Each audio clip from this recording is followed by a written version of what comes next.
You know, a lot of our viewers are in positions in corporations where perhaps they don't have direct leadership, or at least they perceive themselves to not having that because they don't have the title per se.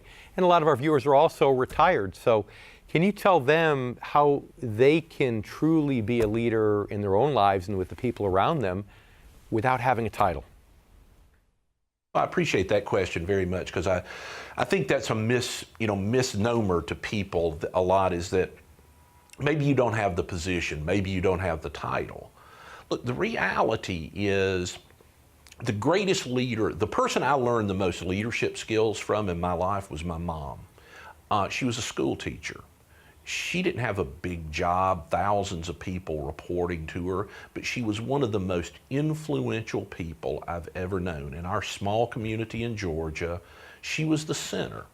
When somebody was having a marital problem, a family problem, whatever, they always called her Miss Ruth. Everybody would talk to Miss Ruth. I mean, she just made people feel better. She lifted them up. When she passed away suddenly, unfortunately, 10 years ago, she was 80 years old. At her funeral, even though she was 80, the little church was packed. People were outside, people of all ages, kids she taught. She influenced people. And see, leadership is influence. Whether you've got a title or not, you can be a positive force. You can influence people. You can make things better. I became a leader, but way before I had a title. When I was in a meeting, when I was a young man and didn't have the title, I had influence. I could convince other people of what I believed.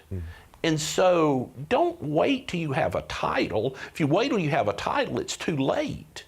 I mean, you need to build these skills in life before you get there. Absolutely. So you learned your leadership from the same source, which I did. Yours was Miss Ruth, and mine was my mom, Miss Irene. And I guess that's, for those of us fortunate to have learned it at home, that's awesome. And for those of us who are not fortunate enough to have learned it at home, I really recommend that you pick up John's book. Again, Real Leadership, the 9 practices for leading and living with purpose.